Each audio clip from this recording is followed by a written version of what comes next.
About an hour and a half. Almost It's about 90 minutes. We had Klaus Kinski last week, so we went on and on and on. Klaus Kinski. Yeah, he was here, and we covered his films last week. He's dead.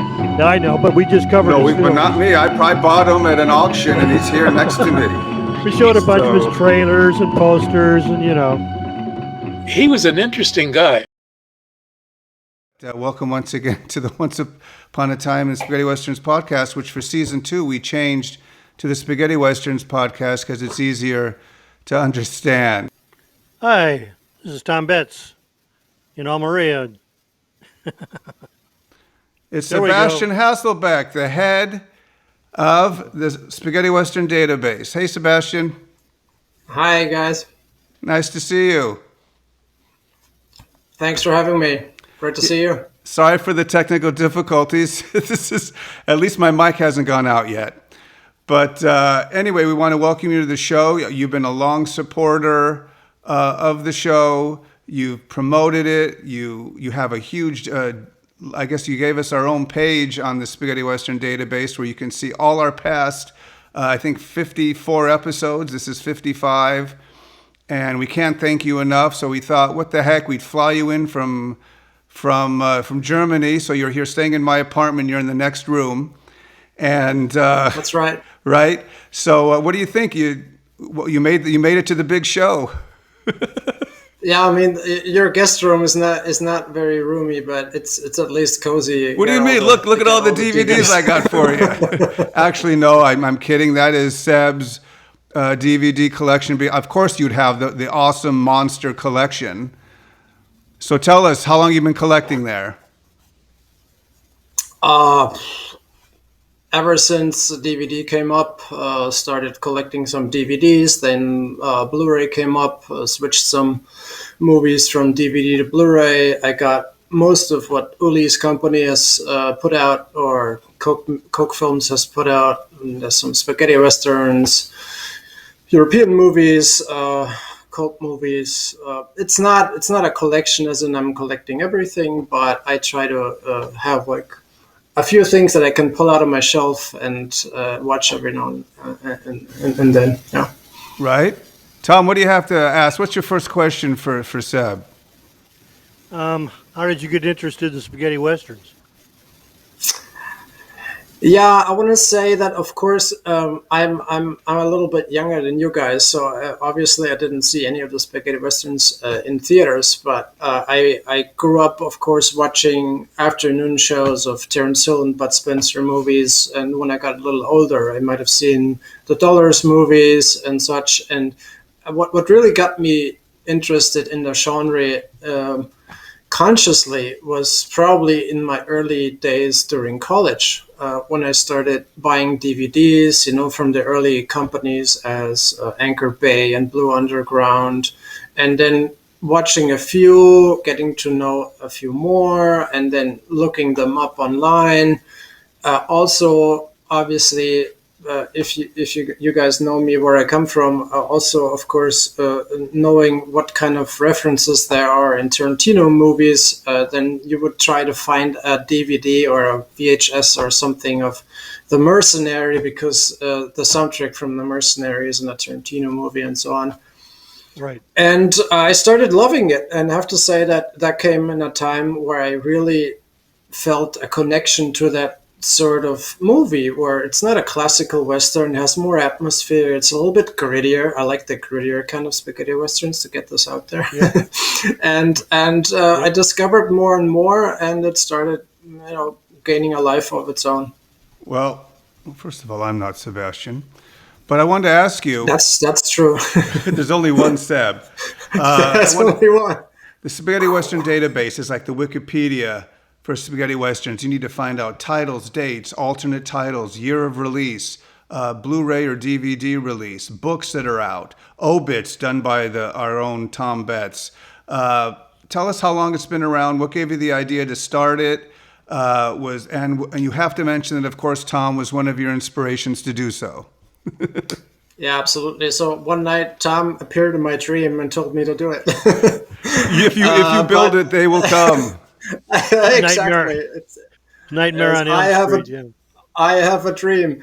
But in all honesty, as you said, now it's the Wikipedia of spaghetti westerns. And around that time, it was probably the first or second year of college when I started getting into spaghetti westerns. Being a young fella, I started Googling the spaghetti westerns. I tried finding out where to find them. I tried to make sense of all the different titles because at that point, that really, as with Yep. anyone who starts out new in the genre, that is a really confusing thing. Which Yep. version of the movie are we talking about? Is it uncut? Where do I get it? Is this the same movie as the other one? So I started in my own exploration of the genre. I started compiling some of the information. And as I had done so a few years earlier with the Quentin Tarantino archives, I said to myself, well, you know what? If I'm having these questions, other people might have the same questions. So I started building a website. And that was in 2004, I think, more or less, 2004, 2005. And I had a few friends who joined me, notably Mark Biscup and Peter Roberts and a few of those guys. And it didn't really take off until exactly what you said kicked in. I'm like, if I'm building a website and it's supposed to be kind of like the Wikipedia, why not make it actually like the Wikipedia? And as most people know, the Wikipedia is still around today, and it's really successful because many people can edit it at the same time, and you have a peer review mechanism on a global scale. And from the very beginning, that's kind of what I was after. I wanted an encyclopedia of spaghetti westerns for me and for my friends and everyone in different languages, where you can do a proper search, where you can find all the titles, but also more like a magazine where everybody could, publish their reviews and look up interesting facts and upload videos and pictures. So I took the Wikipedia's software, which anyone can use, and we ran it on that software, and it's still running on that software today. And that turned out to be, I don't want to call it a great success because this is not something, it's not a business, but it allowed us to come together as a community across the globe. We have people from all over the place, from Italy, from the US, from Japan, from Iran, from anywhere. You could log on, you can find information on the spaghetti westerns. We had people early on helping us compiling all the info until we had basically every spaghetti western in there at some point, which was not the fact from the beginning. But first we had to, gather all that stuff together. And of course, things like Uli Bruckner's little encyclopedias really helped. And some other books that were out there and some other websites which deserve credit for having laid a lot of the groundwork. But at some point, we had the foundation for something that was actually a community. And we had the forums, and a lot of people that were with us from the beginning are still with us today. Some of them have gone other places, have turned their attention from one hobby to the next. That's fine. Tom's around doing the obituaries. Recently, some folks have uploaded better pictures. We have new folks coming in writing reviews. So, it's just grown over the last, what is it, more than 15 years. 15 years, And, yeah. Right. Tom, and Yes, Jay. I can't hear you, Jay. so while Jay is no audio on there you my are. end? Now No, I hear you're you. back. You're back. You're back. Okay. I was going to say, Tom, how did you hook up with Zeb? Who called who? He contacted me and wanted to know if he could use the westerns that I put out on the blog as a basis to put into his website, so he would have to start from scratch. And I said, sure, go ahead, use whatever you want. The best thing about Zeb is the fact that he started like I did with the music. He built his website selfishly in a way because he wanted to learn. He wanted to find out these different titles. Are they the same movie, different movies, blah, blah. And one thing leads to another, and it expands. And as long as you have that curiosity of who Chet Bacon is, or what the name of this movie is, and you can't find that in the German uh, books, it'll continue to grow and grow and grow.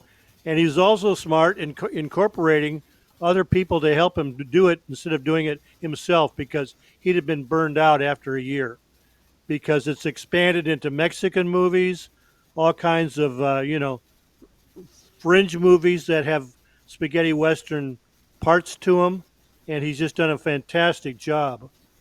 So I can't recommend his site more. Like you put on there. I go to it every day, not just to write obits, but I use it as my research base. Right. Well, Yeah, and why not? Yes, Seb. and it's just to add, because that's really something that cannot be said enough, as you put it. This is not.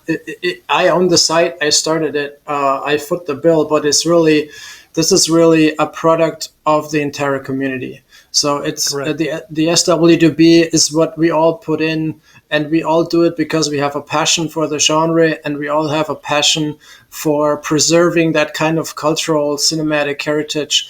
And whether you're fixing a comma or a year of release, or whether you're updating and uploading a new picture, or whether you're just discussing in the forums, all of you all, and forgive me for not knowing all the names. Thank you, everyone, for contributing to the SWDb, because you are the SWDB. This is not a one-man show. This is not a selfish thing or whatever. So 100 people should probably be sitting here, but this is really what the SWDB is all about. It's a community of enthusiasts.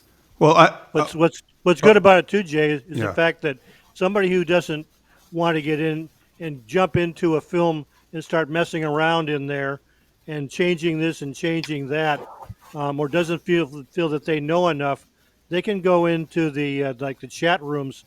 And a lot of the things I love in there, Seb, is someone will post a picture from one of the films and want to know who this actor is on the left side. And we've been able to identify so many different actors and actresses just because someone decided that they would, play dumb and post a picture and ask for help. We all learn from that. right.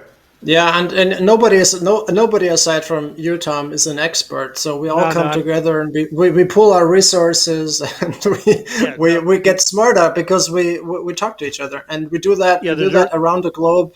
There's new folks that are 14. There's old folks that are I don't know how old is how old are some of the guests you had from starring in spaghetti westerns, but I think that's kind of the beauty of it, because we have people like me who discovered this basically through the internet, and we have people who have seen them, people who have starred in them, people who have made them, people who are just only now discovering them, and we can all come together and enjoy the genre. Yep. Absolutely. So I was like going to say my favorite part. Actually, Seb, you're not being honest. It was called the Seb WP. No, I'm just kidding. No, what you've done, there was a what do you call it? When something's not there, Tom, a missing piece to the spaghetti western puzzle. There was like your podcast. Well, thank you. I appreciate that. Yeah. So something was missing where you could just go to, so you don't have to go to the local library or go to a collector's store in your local town. You could actually, or call a friend.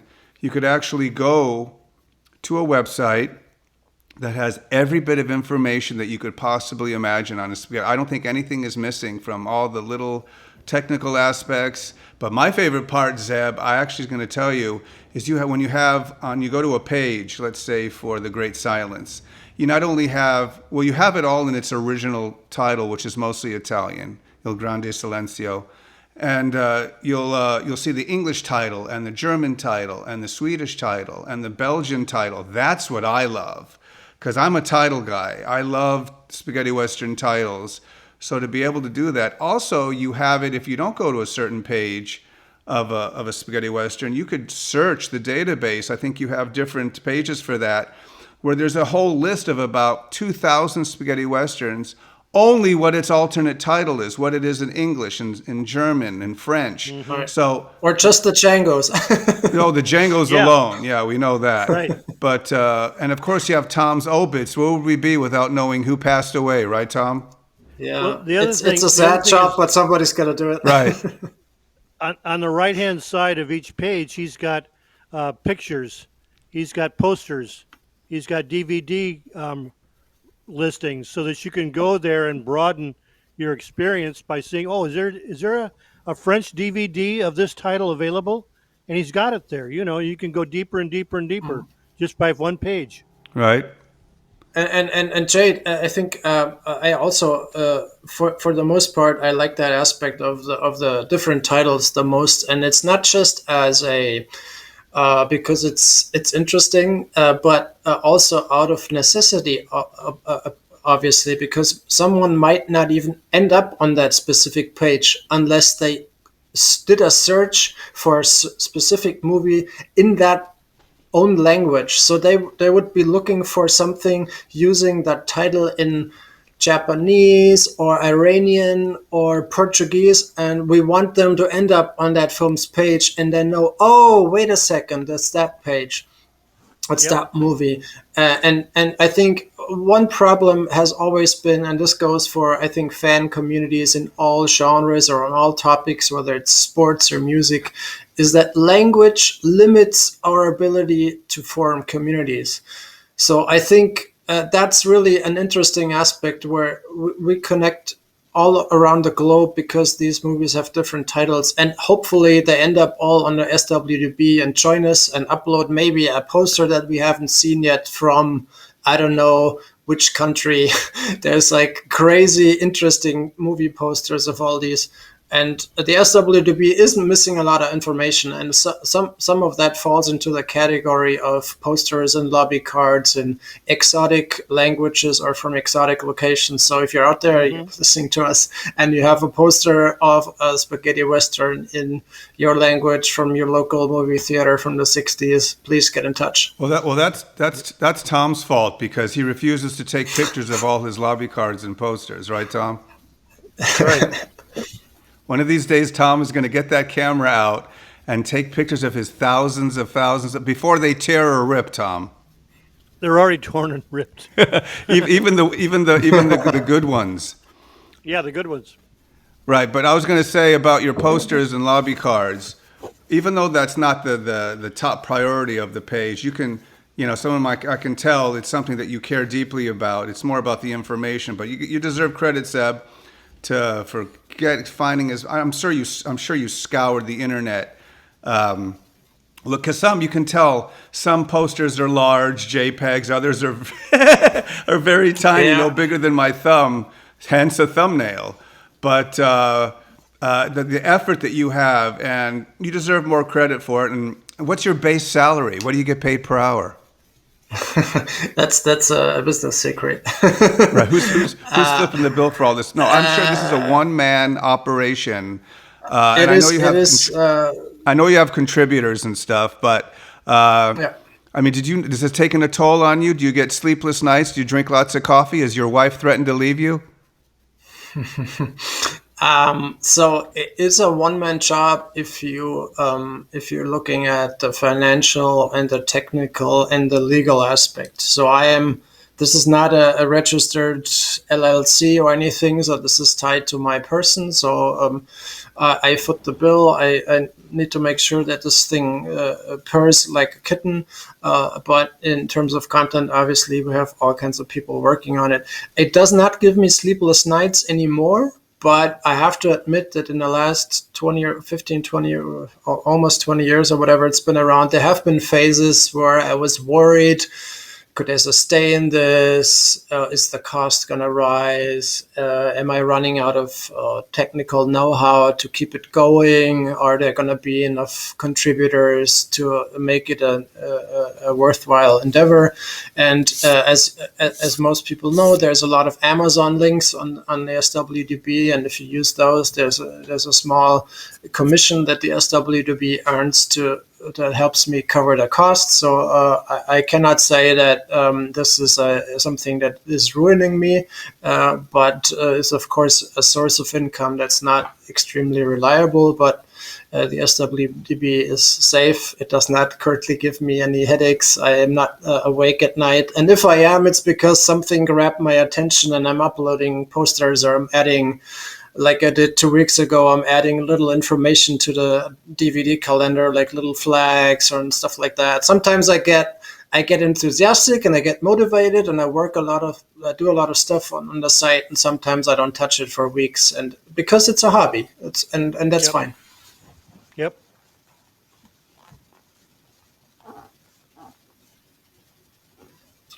Tom, Jay's not coming back. What do you have to add to that, there Tom? you go. There you go. All I was going to say is, I mean, thank God we have slow periods.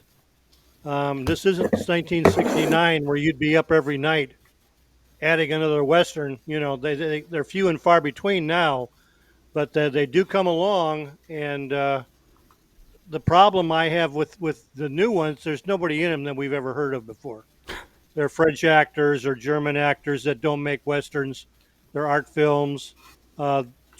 Garco isn't making Westerns anymore. Terrence Hill isn't. It's that type of stuff where you just can't add a name to a. But the guy who film looks like to a Bronson name. does, Tom. Yeah, Bronsky, whatever that guy's name is. Yeah. Right? I was going to ask Seb. So, okay, obviously it's not a well-paying gig. I get that. It's a labor of love, and that's what I think it should be. Just like this show is. Tom insisted on an hourly salary, and I said I can't do it. So, In fact, he makes me pay him. exactly, I actually do for the T-shirt, but anyway, what I was going to say, Seb, who have you met? Like, what perks have come with the gig? I'm sure you've met some spaghetti Western stars in the last 20 years. That's a good question, and I have to say that on the top of my head, I don't think I've met any spaghetti Western stars. What do you mean? But no, I don't think I have, to be honest. Are you kidding? At a party, you'd be the first person I'd run to.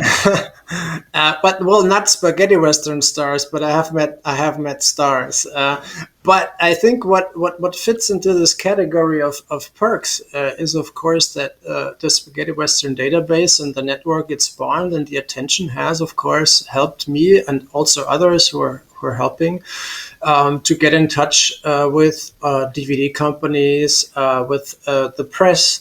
The SWDb has been mentioned in in-flight magazines, in newspapers.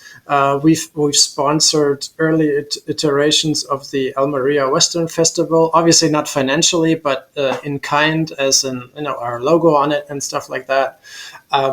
We've helped companies contribute to liner notes. Tom has written liner notes. I have written liner notes. Simon Gelton and others have written liner notes, because sometimes we get requests like, "Hey, we're a company, or I'm a journalist, or whatever, and you're the resource. Who can you recommend, or can you contribute this and that?" Sometimes you get invited to press screenings, stuff like that. So these are kind of perks that work, but they're not huge perks, obviously.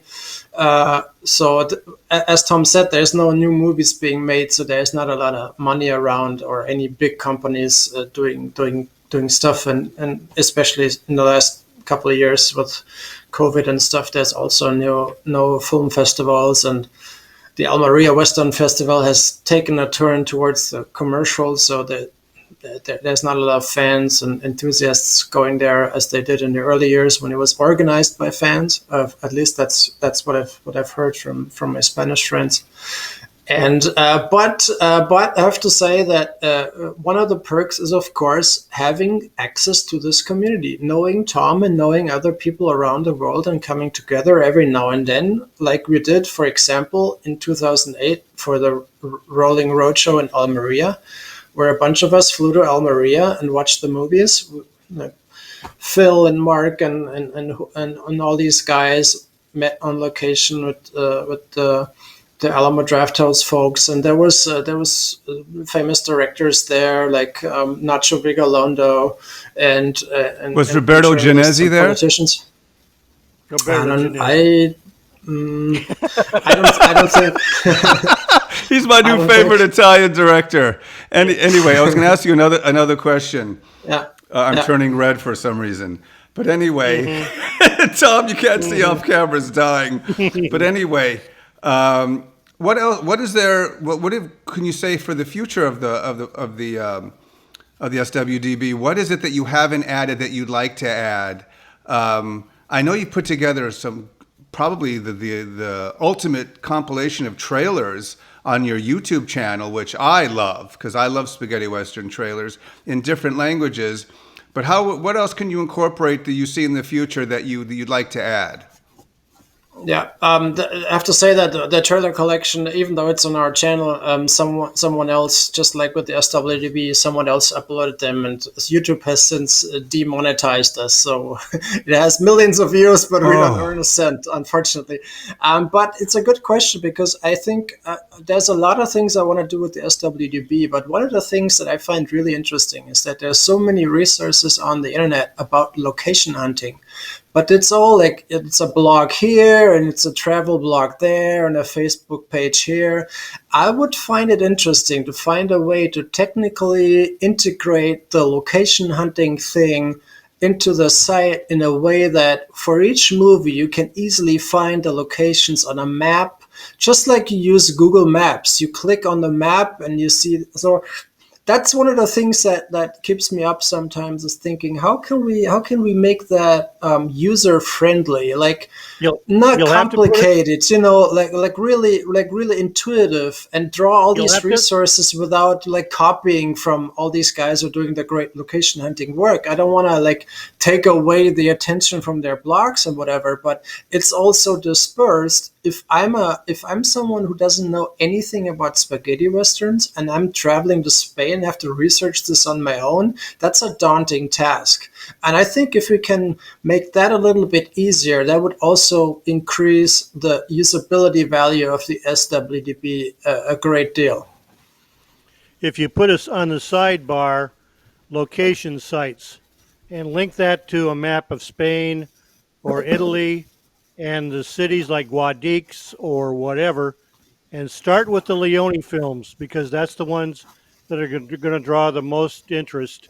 And then they could see, oh, this is where the mission is that they took Blondie to, the bridge, the Bettersville prison camp, the Sad Hill, that kind of stuff, and work it that way.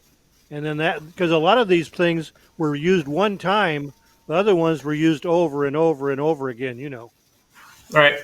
Yeah, you're right in that way. It's not a million of locations that have to be compiled, but no. I look at it, and I'm not a computer scientist by far, but I look at this as I think also a technical challenge in finding a way to make this structurally work so it's not a constant manual labor and it's kind of integrated. And I haven't really wrapped my head around, but if you ask me what would I really like add that's a major thing other than uploading better pictures and stuff like that, I think that kind of connecting the SWDB with something that has geo information, like location information, like coordinates and stuff like that, I find that really interesting.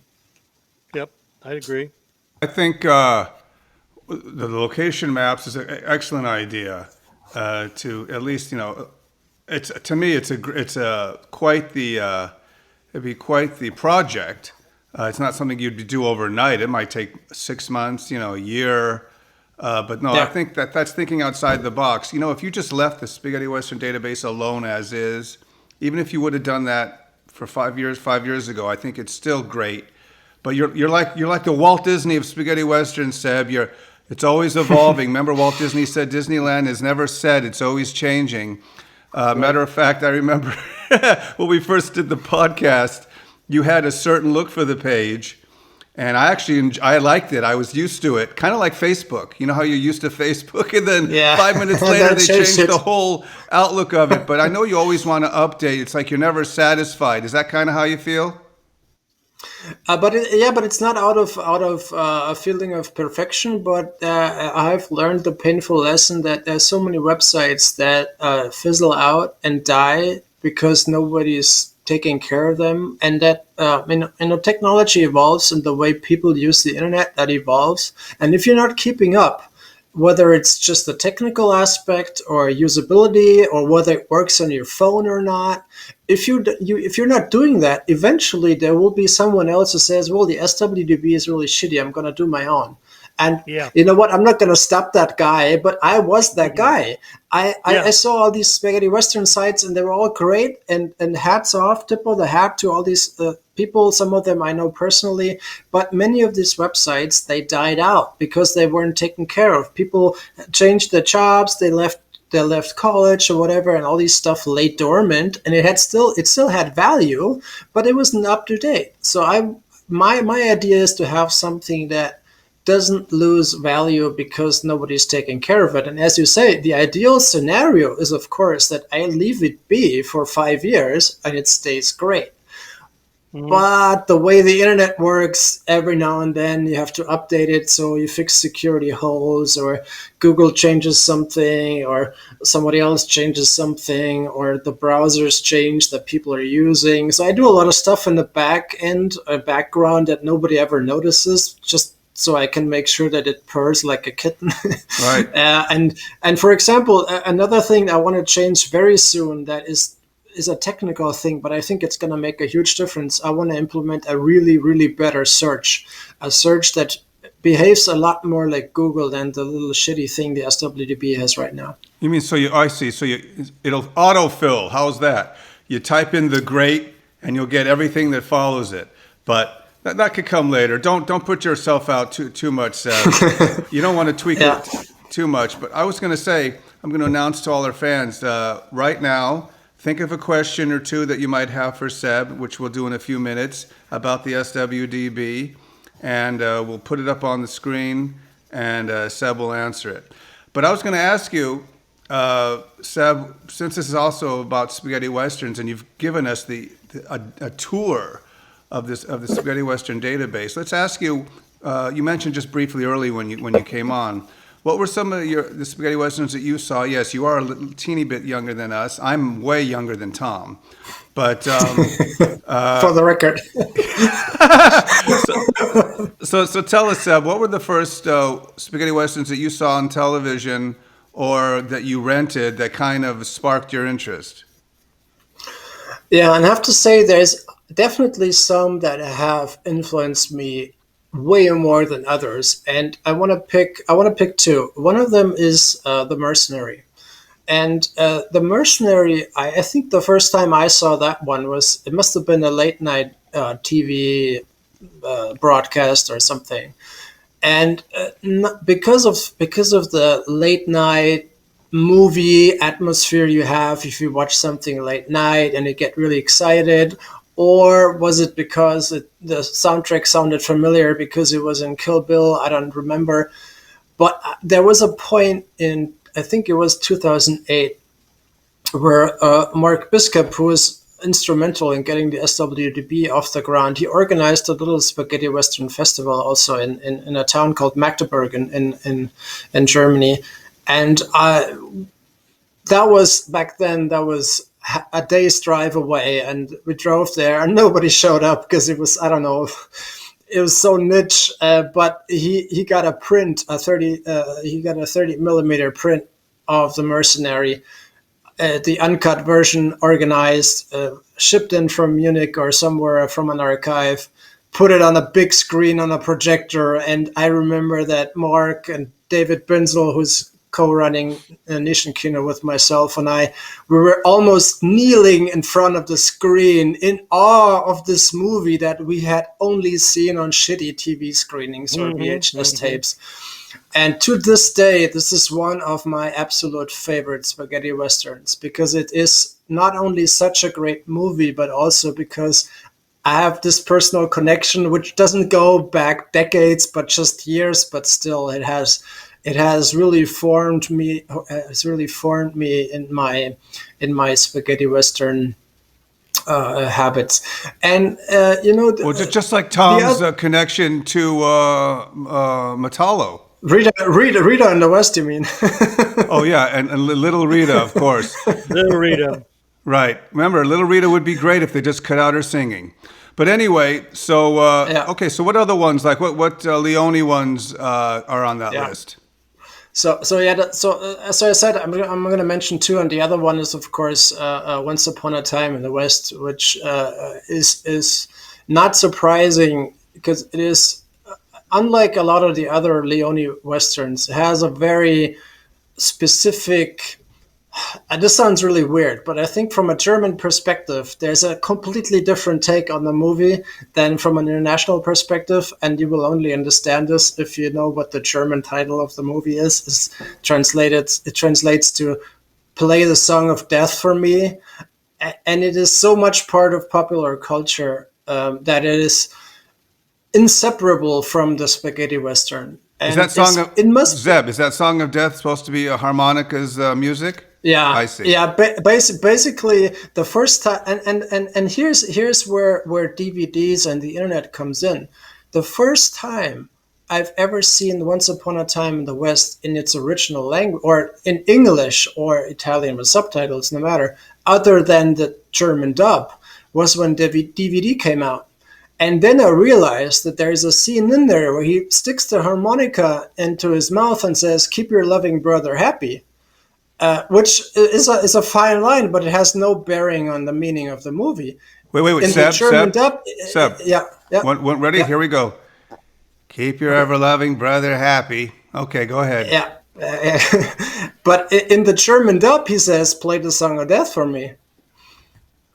So I'm like, oh wait, that's why they call That's it where that, they came or from. did they come up with the title first and then change the dub to, oh, we called the movie that? Can we fit this in somewhere in the dubbing script? I have Yeah. no idea. It makes no sense, but here's where that comes in.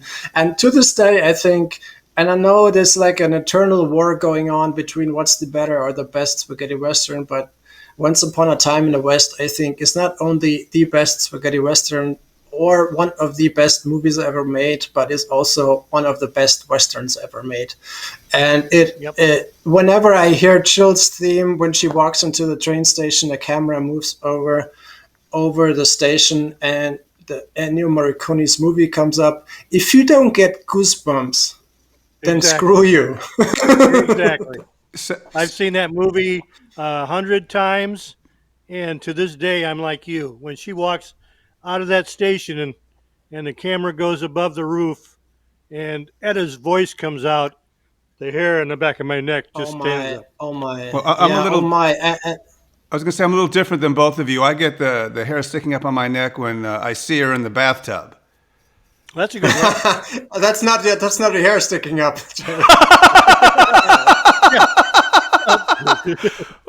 You mean Comment of the that's day. You mean win, that's Seb. really that's not really the brush that he hands her? Oh man, that's We're gonna leave that great up to answer, Seb. imagination. That's the lesser known NC-17 version. Of Awesome. That was I would hilarious. agree with you. But just to add to that, I think there's probably a small or medium-sized group of people in the world who've had the chance to listen to Morricone's music performed live, either directed by him or other orchestras by him. But I had the honor of seeing him twice in Berlin, and just as Tom said, when that music comes up, I was sitting there in the stadium, and I was like transformed and moved to this magic place that is somewhere in Guadix or Almeria, whatever. This music is so much part of this genre and of Leone's movies, and I don't think you can say that about a lot of other genres. That the music is so much part of what it means to watch a spaghetti western, a good one. I mean, there's a lot of turds. Yep. Yep, I agree. Right. Yeah, I agree with you on Once Upon a Time in the West because, as Jay knows, and he's like me, Eastwood and Van Cleef. I mean, we love them. I'd go see a movie just because either one of them was in it. But if you ask me of Leone's westerns, the best one, the one that I would take to a desert island, it would be Once Upon a Time in the West. Right. Absolutely. So we settled that one. Right. All three of Yep. us. That's probably my favorite of his. Although for a few dollars more Oh, yeah, is come a in close second. second Yes. because I just can't get Jim Murray of Volante out of my head. That's a huge plus, of course. Yeah, I mean anything that I he's think in. he could have probably taken Gabriel Forssetti's role in Once Upon a Time in the West, and that would have been interesting as well. If I'm thinking Yeah. as a casting director. Yeah, that'd be different. Maybe his politics didn't go over well. Yeah, player capitalist. That's interesting. Exactly. Yeah. So Tom, let's ask a question from the top of your head for Seb. Um, that is a good question because what stumps me sometimes is I'll go on there and I don't explore the site by clicking on everything. I go there for a specific region. I want to see what Henry Fonda did. I want to look at a particular movie, and then all of a sudden I've got a website now not only on WAI but on Mexican films and like Mexican westerns, and like Seb, the reason I did it was I want to learn about Mexican westerns because there's thousands of them out there, and I know nothing about them. So every once in a while, I'll put a title of a Mexican Western on Google, and it'll link me to the Spaghetti Western database. And he's got a whole section on Mexican spaghetti westerns, basically Mexican films made in Mexico that are basically like spaghetti westerns with different Mexican actors in it. So he's constantly adding stuff and changing stuff that I'm not aware of. So I would not only ask a question, but I would just suggest to people explore the base a little bit more, and you'll find stuff that you don't even know is in there that they'll surprise you. Well, I think that's under Euro Westerns, and I'm glad that you make a distinction on that because a lot of people will just take, or actually even people who've written books, have taken the term Euro Western and have put them all together, the Italian, the German, the Spanish ones, and just put them all together. But there is a distinction. I mean, yes, it could be a co-production made in Italy, Spain, France, USA. That's fine.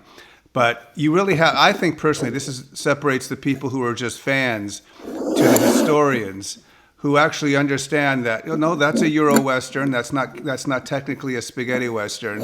Like Savage Pampas, Tom. Yeah, Well, and Savage Pampas is a great movie, and I think just and I'm putting on my owner of the website hat here instead of the fan hat. The official, if there's something like an official line of the SWDb, is that it will have all the European-made westerns, or maybe not European-made, but with like European involvement. And there was a really heated discussion about the Mexican westerns, and I recall, and this was more than 5 years, probably more, almost 10 years ago. I remember that I came down on the Contra side because I said, well, you know what, they maybe market it as being like spaghetti westerns. Maybe they are stylistically like spaghetti westerns, but there's no like hard definition that would qualify them in any way, shape, or form as European westerns, unless, as Jay said, they are in some way co-productions or whatever. Correct. Which most of them, like 99.9% aren't. But they are in there, and here's where it comes interesting. As you said, Tom, you would start looking for something and you discover something else. And I think what's great about having them in there is because not everyone knows when they're looking for a certain title what these movies are, whether they're a spaghetti western or something else. They just heard this title, or maybe their dad told them about them, or maybe they have an old VHS. So now they're looking them up. And I would rather have them end up at the SWDb and find out that they are not, in fact, spaghetti westerns, but why they may be associated with spaghetti westerns, than end up on, I don't know, the MWDB, the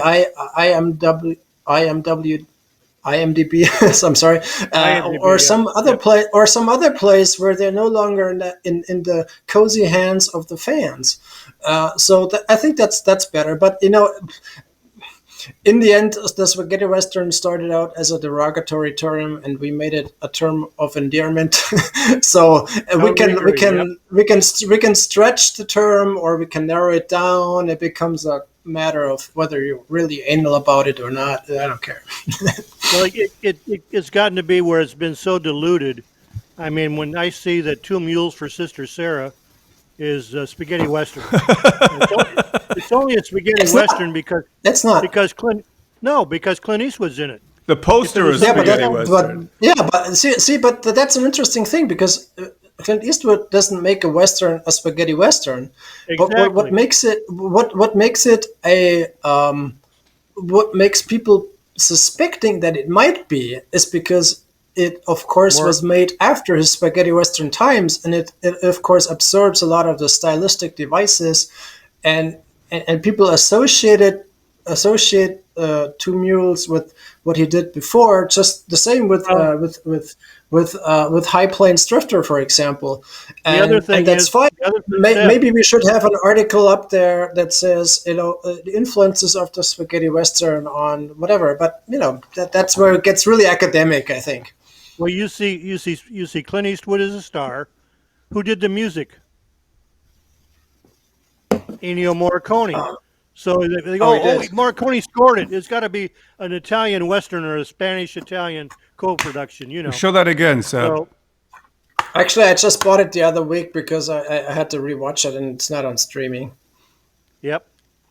And the German title is, of course, Food for the Vultures. There you go. That's cool. That's cool. Right? Jay and I have talked about this when the spaghetti westerns faded in the 70s. I was hoping that the Mexican film production companies would pick it up, because you've got the architecture, you've got the landscape, you've got American no money. actors that are a few hundred miles away, but they But had no no money. money. The problem Yeah. with the Mexican westerns are so many of them are the ranchero westerns, which you and I consider singing cowboys. Yeah, they're basically they're gritty. the movie equivalent of like folk music or country music. Exactly. Yep. Right. Yep. Well, my take on that is Mexican westerns are actually fun. I mean, if you like spaghetti westerns, you'll like Mexican westerns. I watched them all out here in Los Angeles, as Tom did, in the 70s. KMEX was the Mexican channel, and every Saturday and Sunday, I couldn't understand what they were saying when I was 8 or 9 or 10, but I loved watching them because they were fun and there were shootouts. But they're missing. I guess they're missing a lot of the standards. There's not really the fast zoom ins. There's not the big landscapes. There's not really. There's actually some attractive women. So I can't say there isn't. I can't say there's not. But it lacks the. I don't know, the grittiness and kind of the sliminess and kind of that ethereal feeling of a spaghetti western. But they're not bad. Robert Hundar made a few of them, right, Tom? Yeah.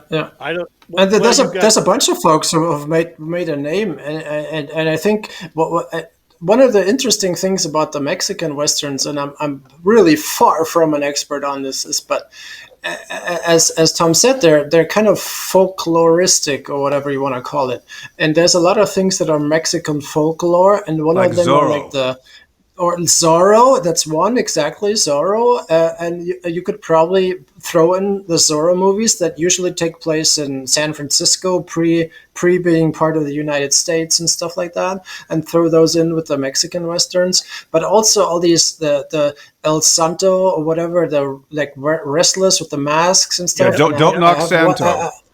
I have one here like that's called the Diablos Del Toro or whatever. Devils of Terror. Devils of Terror. Which are kind of westerns, but the main thing is that they're not if you want to classify them, then the Western is probably not the main category you would lump them in, but they're probably more like something like Robin Hood. They're more like folklore. Oh yeah, Or like definitely. local legends, or fairy tale thingies, or urban legends, stuff like that. You're right, and there's probably some singing involved, uh, which I'm not a big fan of. You know, I fast forward through that, but no, there's some. Was it Tomb of the Gunfighter, Tom? Yeah, That's that's not bad. Spanish That's though. almost been considered a spaghetti western, even though it isn't. But anyway, I think we spent enough time on Well, the Mexican, well, not Mexican what a cowboy detour. movies. So let's talk a little Yeah. bit about the Carl May films. Yeah, yeah. I'm a late bloomer on those. I actually wasn't appreciative of them when I was younger. And then I was able to get them all. Tom suggested, no, Jay, give them a second look. And the photography, the cinematography, the acting, the landscape, the color schemes, the dialogue, old Shatterhand return, Shatterhand in a basket.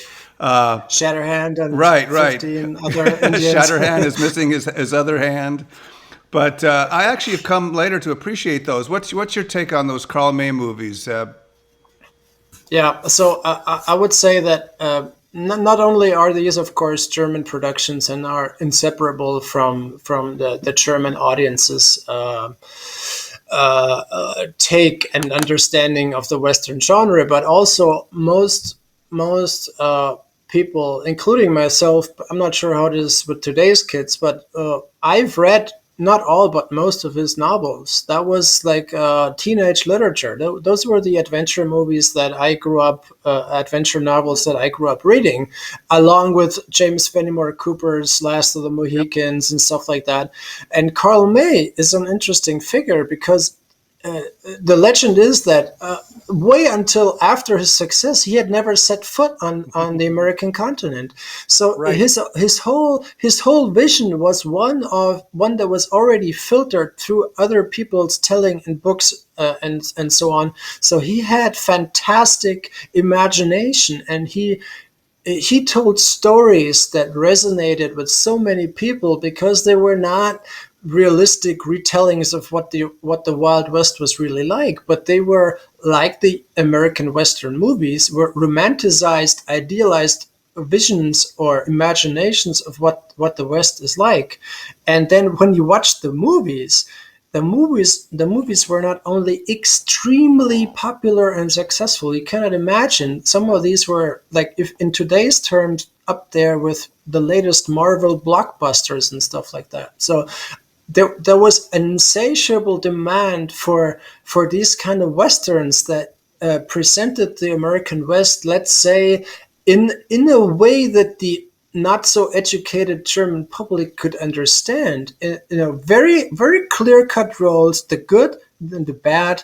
It was a really clean vision of the West, just like the early U.S. westerns.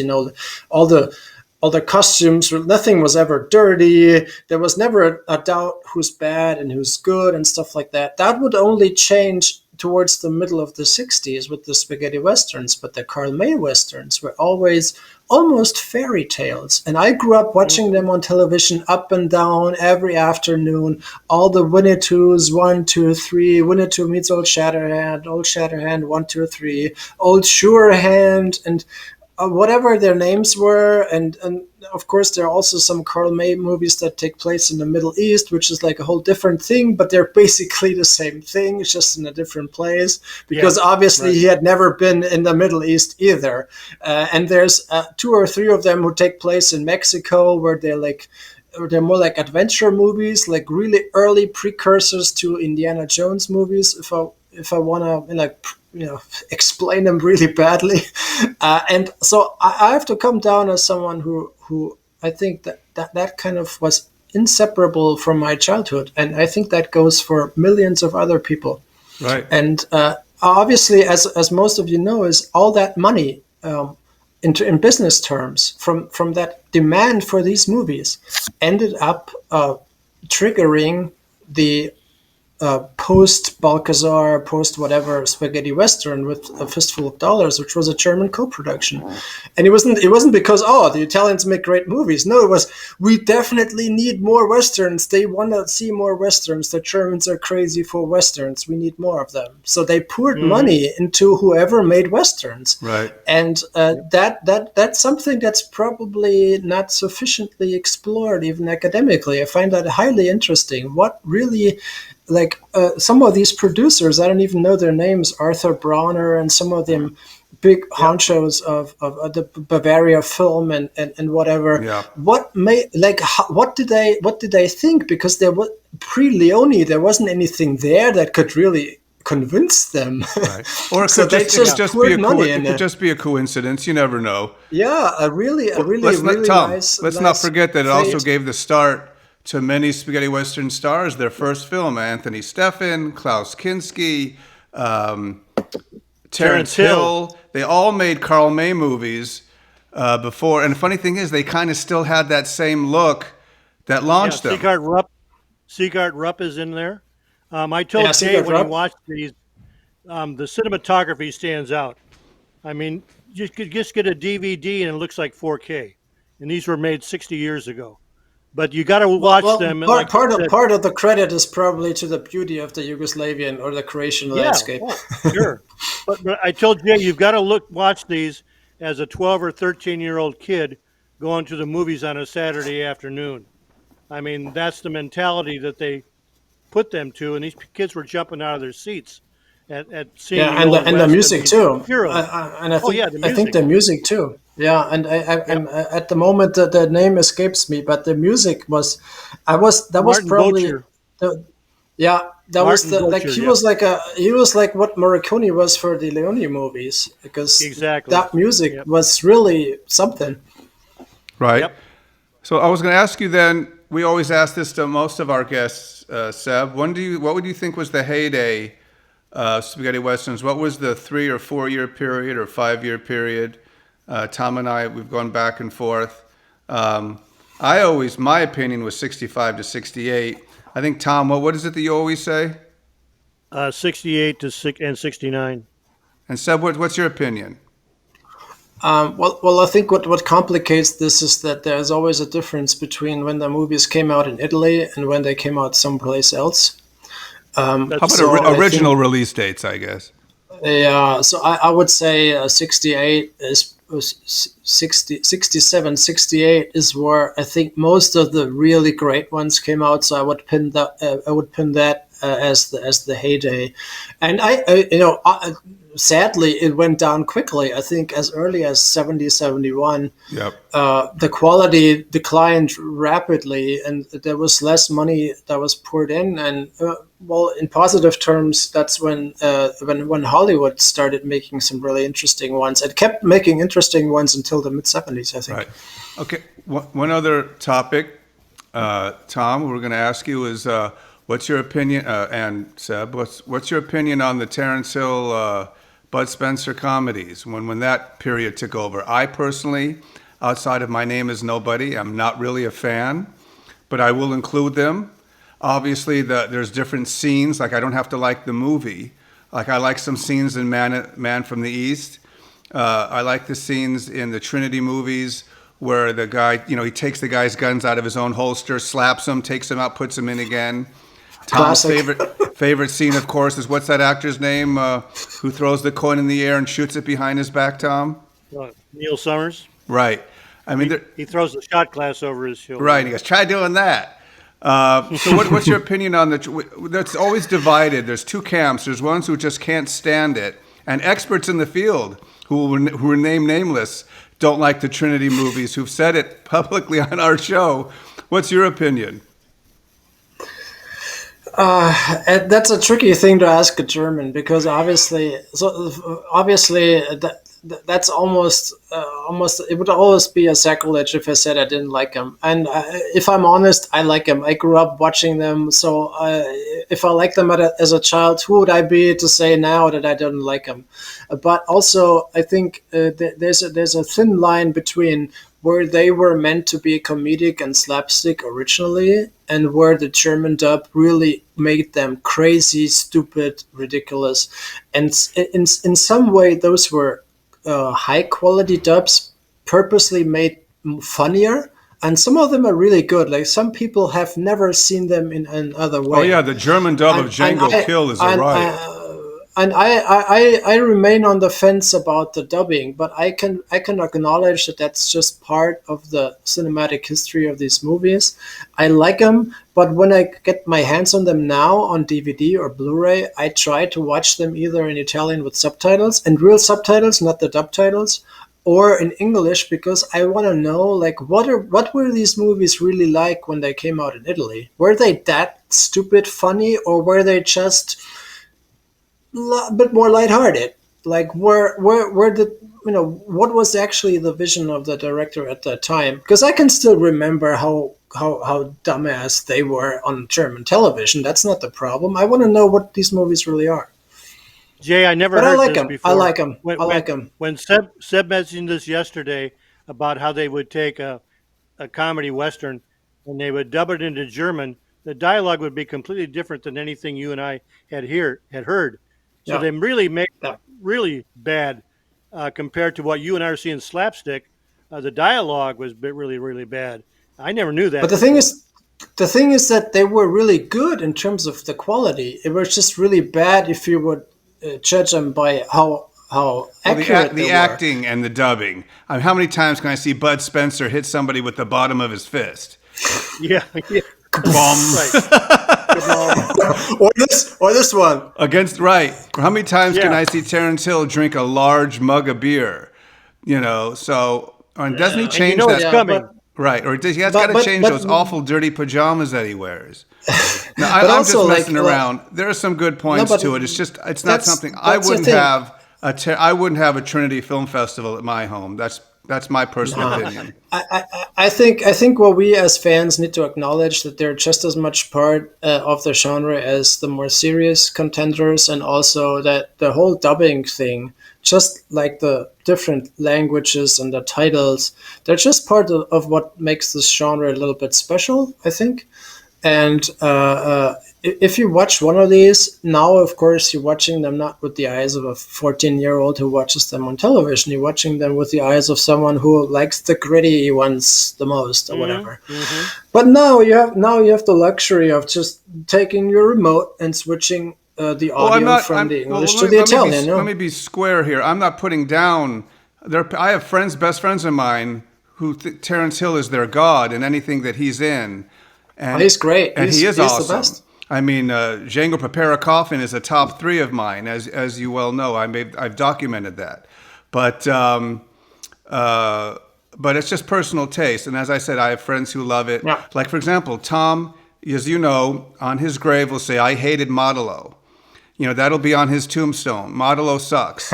I personally like the film. Not because of the lead actor who plays a deaf, dumb, blind guy, but I love the soundtrack because I love old, fuzzy 60s guitar music. So I'm already going to enjoy the film.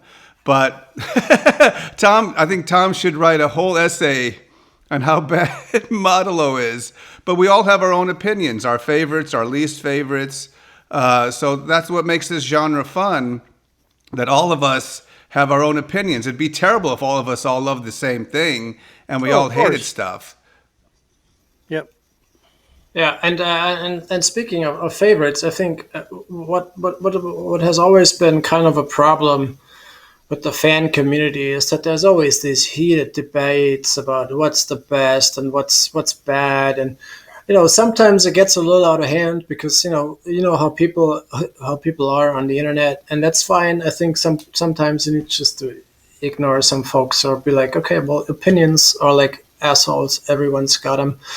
But what's interesting is, of course, that at some point, I don't even know who started it, but on the SWDb, to get back to that, we started compiling top 20 lists, and someone had the idea right, of just that's a good one. laying those on top of each other and scoring them and calculating the score to arrive at what the SWDB community considers the top 20, and we're doing this to this date, and I've never been involved in that.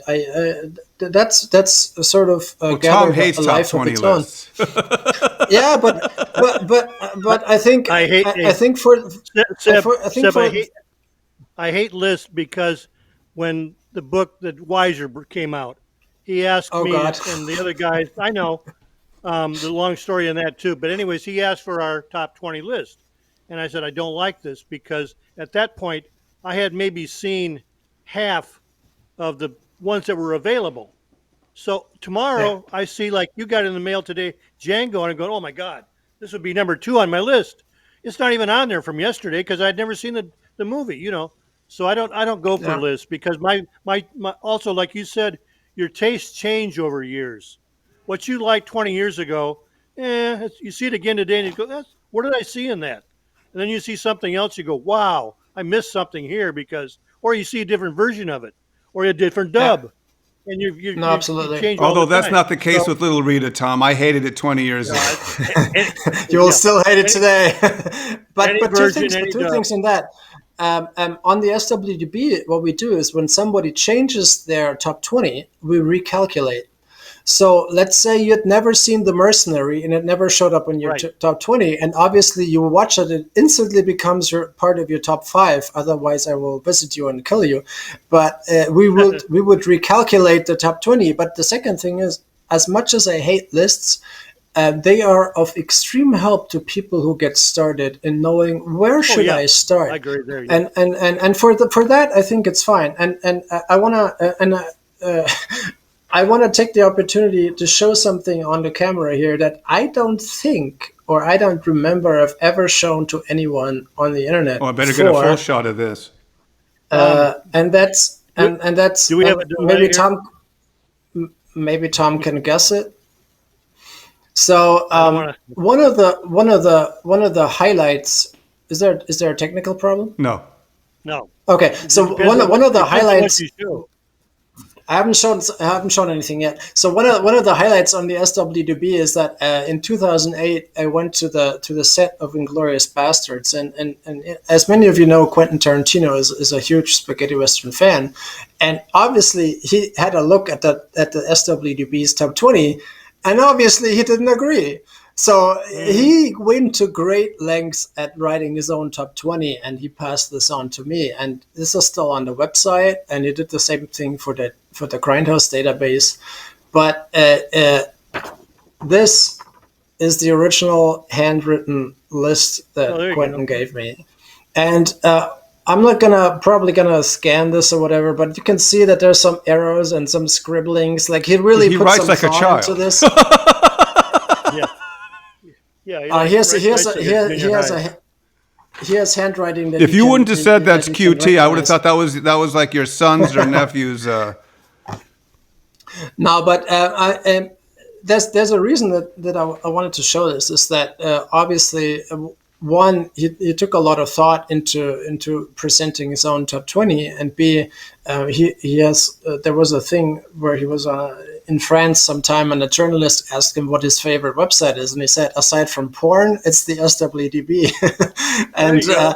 and he's not the only person of interest who has provided the SWDB with a top 20 list. Alex Some of Cox. the authors that have, some of the authors that you've had on the show, or most of them, or all of them, have their top 20 on the SWDB, and I think. The constant discussion of who favors what and what influenced them in which way has contributed to the attention that the genre has today. And I think we should not put that down, because sometimes I see comments like, Tarantino. I don't care if you like Tarantino's movies or not. I could care less. What I find interesting is that whether you would acknowledge it or not, whether you're a fan of his or not, nobody cares. That's not important. What it's important is that he's one of those people working today who are celebrities who were instrumental in bringing the genre back a bit. And you might say, well, I've always known about the genre. Yeah, that's fine. But there's thousands of people out there who might only know about the spaghetti western because they read somewhere that soundtrack piece so-and-so in Tarantino movie so-and-so is from a spaghetti western, and they're like 16 years old, and they go on the internet, and that's what starts their spaghetti western journey. And maybe they end up at the SWDb and become part of our community, and that makes me happy. Oh, absolutely. Absolutely. Tom, you have a last question for Seb? Yeah, let me ask you. You started getting into it there. What's the future hold for the younger generation? Since you're so much younger than us, you have a better. You're a baby, handle on Seb. do they? Is there an enjoyment or an interest in westerns, or is this going to be like we're the last of the silent movie fans, and once we die, it's gone? So I would say I'm an optimist, and if I look back at what helped me and others discover or rediscover the genre was A, the internet, and B, the advent of DVD and all that kind of technology. So putting all the richness what the genre has to offer at our fingertips, and even better restoration technology, and small labels putting them out, people buying them, it will probably go the way like vinyl is. Like, it will always be a niche, but it would be worth for companies to put them out if we keep buying them. Like, I hope that you all buy them where you can and not stream them on YouTube because you're lazy. You can do that when there's no Blu-ray, but if there's a Blu-ray, please buy the Blu-ray. But as I'm saying, I'm an optimist, so I think that there will be more and more people rediscovering it if you and I keep at it and keep educating people about how great it is. I'm not an idiot. This is never going to be as popular as the Marvel movies or anything. But at some point, all of those who were part of the spaghetti westerns will be gone. You interviewed some on your show. Some of them had left us. Tom has to write so many obituaries every month. It's really sad. At some point, they will all be gone. There will be no witnesses, but we are the ones carrying that heritage and that message forward. And as long as we do that, we send a strong signal to book publishers that there are readers, to DVD companies that there are buyers, to museums that it's worth putting up an exhibition, to local authorities that it's worth preserving a certain location or decrepit ruin in south of Almeria, whatever. As long as we keep doing that, I think there will be an interest. And the one thing that I think that may negatively or positively impact that what we're doing is what we're seeing now is we're seeing all these DVDs come out, all these Blu-rays come out, and more and more and more and more. I would make a careful prognosis that if we hit a spot where there's no more prints being unearthed and no more lost footage found, that we might see a dip in attention because there's just no more new thing coming out. But we have to remember that out of the 600, 700 or so spaghetti westerns, only a fraction of those are available today on digital media. And as long as we have still a ways to go of reaching that 600 or 700, I think we're safe.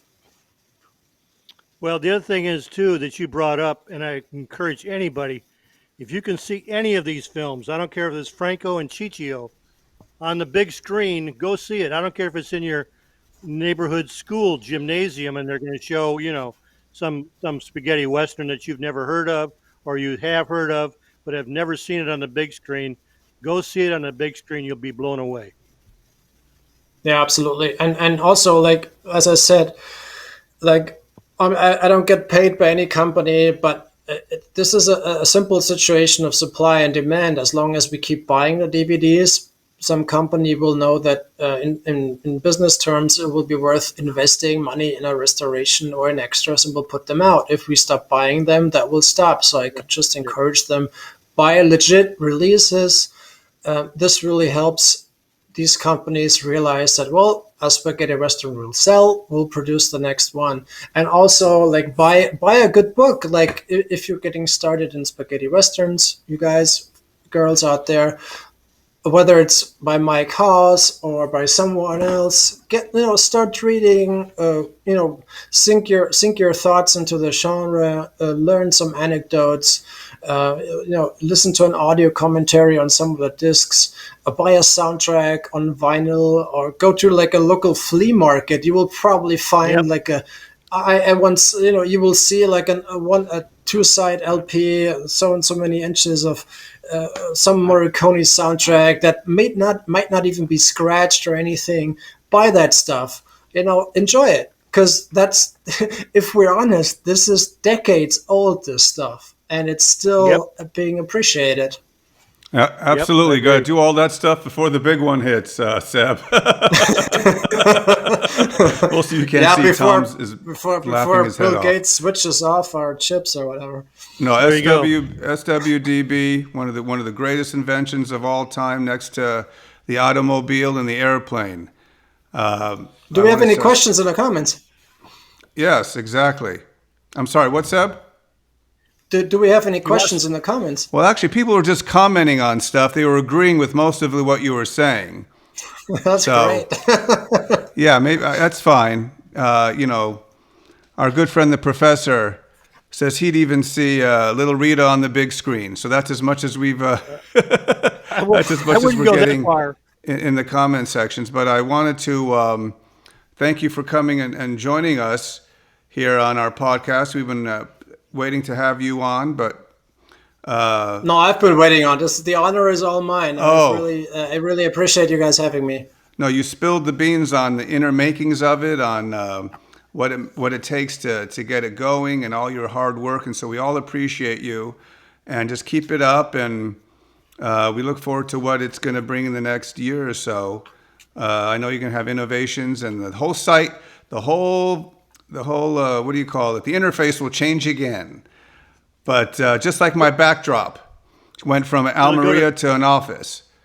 Next is 3D. Oh, 3D interactive. 3D, and it's gonna be a virtual reality. No, but I mean, thanks. But like I said in the beginning, obviously the SWDb is a community effort. So I want to thank you guys. I want to thank Tom for the obits. I want to thank the guys who were instrumental in getting it going back then, like as I mentioned, Mark Biskup and David Binsel, Pete Roberts, Phil Hardcastle, and all the other guys. Many of the names that I will forget or that have gone the other way or haven't shown their faces in a while and come back and gone. Everyone's been really instrumental in getting that going, or the guys who are currently working on it, like Simon, who writes the most amazing reviews, and Matthias Kunicke, who's adding soundtrack information. You're all a great part and an instrumental part of the SWDb, and I'm merely the humble servant. You're more than that, Seb, but we want to thank you once again. Everybody go to the SWDB after watching this, peruse it, find out, look for your favorite Westerns, and just use it every day. Remember, it's the website Tom Betts uses every day. Seb, stick around because we have a surprise for everybody. That's right. The surprise is we've brought back a segment that went missing for a little while. So Tom, one, the only, it's time for Tom Betts. And ladies and gentlemen, the return of the weekly news. Tom, what's been happening this week? Well, we've got a new book released from England called Reframing Cult Westerns from the Magnificent Seven to the Hateful Eight, edited by our friend Lee Broughton, who was on the show a few months ago. It was published by Bloomsbury Academic in English with 256 pages. It was released September 23rd. I'll quickly tell you what it's about. Reframing Cult Westerns offers a multitude of new critical insights into a truly eclectic selection of cult Western films from around the world. These 12 essays present a wide-ranging methodological scope from industrial histories to esoterical approaches, altruistic analysis to queer and other ideological angles, with a thorough analysis of the genre from American and international perspectives. Reframing Cult Westerns offers fresh insight on the Western as a global phenomenon. There's a picture of what the book cover looks like. It's from the Hateful Eight, And, but it's available. and it's out now in paperback, right? That's correct. This is the paperback release. Yeah. Also, there's been a couple of passings. British film editor, John Gregory died September 9th. He was 77. He was born in Lahore, India on May 21st, 1944. Began his career at TV series. He was a member of the American Cinema Editors, and we know him basically as a film editor on the 2015 Euro Western Slow West. Seb, you can answer this one. I never heard of this person until I looked her up. But internationally renowned costume designer, set designer, production designer, art director, and wardrobe designer Julia Maffei died in Rome on September 26th. She was 91. Julia first experienced firsthand abomination of racial laws and subsequent persecution when in 1938 racist laws were enacted and all certainty, all sweetness, the dream of a future was destroyed in all the Jewish homes. A destiny that she shared with her mother, an extraordinary artist, will soon be remembered in an exhibition in preparation for the Galleria Nazionale in Rome, and with her older sisters are part of the exhibition. In her career, Julia Maffei worked with various post-war directors and actors, from Vittorio De Sica to Mario Monticelli, from Sophia Loren to Marcello Mastroianni, and again, Americans, Elliot Gould, Harvey Keitel, Keith Carradine. She was the creator and curator of the Venice Carnival Laboratory from 78 to 85.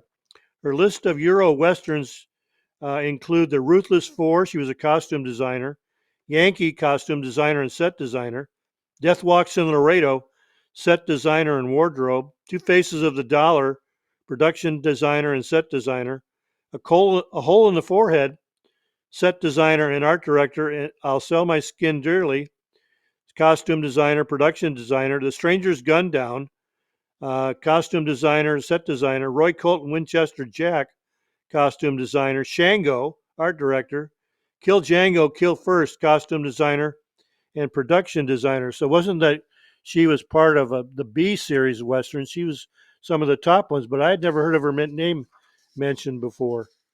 And last but not least is American soap opera veteran Michael Tylo, best known for his role as Quentin McCord on The Guiding Light.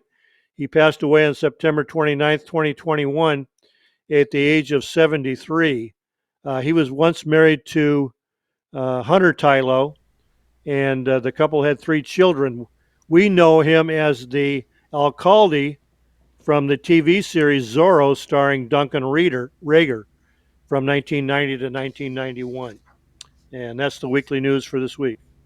Wow. So welcome back, Weekly News. And of course, you brought it back when Seb was our guest. So Seb, how do you like the Weekly News? Did you miss it? I missed it. It was one I'm of the sure you most did. important installments, and as we talked earlier, of course I spent almost a year following the podcast, thinking of what if I ever came on the show, what would be my poster of the week, my book of the week, and so on. But of course, by the time I'm on, they've all been mentioned before. So I thought you were going to say what would be my obit. Yeah, my obit. That's the only one that's still open. Yeah, I will have Tom write my obit. Tom will write everybody's obit. That we should all be so lucky. I'll make you feel at home. How about autograph of the week? Okay, so another special one. What do we got, Tom? Sigrid. Oh, that's it. Siggy Hold. Okay. Siegfried Holt. He was a cinematographer on Apache's Lost Battle, Legacy of the Incas, Pyramid of the Sun Gods, Sheriff Was a Lady, and The Treasure of the Aztecs. I can't believe you threw in an autograph of the week, Tom. There you go, buddy. I have one too. Now we're taking over the show. I have one too, and this is from the guy who designed the poster for Django Unchained, or the original artwork, let's say. There you go. Okay, cool. Seb wanted to get in his autograph of the week, so that's fine. Yes. So anyway, so that brings us to another conclusion to another great episode. We had the great Sebastian, we call him Seb Hasselbeck, who is the founder and proprietor, owner, and all things ringleader of the And Spaghetti Western database. humble servant. Humble servant. But we want to thank everybody for watching. Of course, you can catch the best of the Spaghetti Westerns podcast on all the major platforms, including Google Podcasts, iTunes, Anchor, Spotify. I think we've got 20 best up episodes, Tom. Wow. I just loaded the George Martin one up, and it's already being listened to like hotcakes. Yeah. But anyway, Seb, thanks again for joining us. And, you know, at the end of the show, we always have our own individual goodbyes. Did you come up with one? Auf Wiedersehen? Damn. Auf Wiedersehen. Hasta la vista, baby. Tom, what do we always say? Adios, amigos. Adios, amigos. And I always amigas. say, I hope there's some course, amigas out there. until we do, amigos and amigas. Well, I'll say till next time. We'll see you next same Spaghetti Western time, same Spaghetti Western channel. I'm Jay Jennings for Tom Betts and Seb Hasselbeck. Adios. Thanks for having me. Compañeros. Vamos a matar.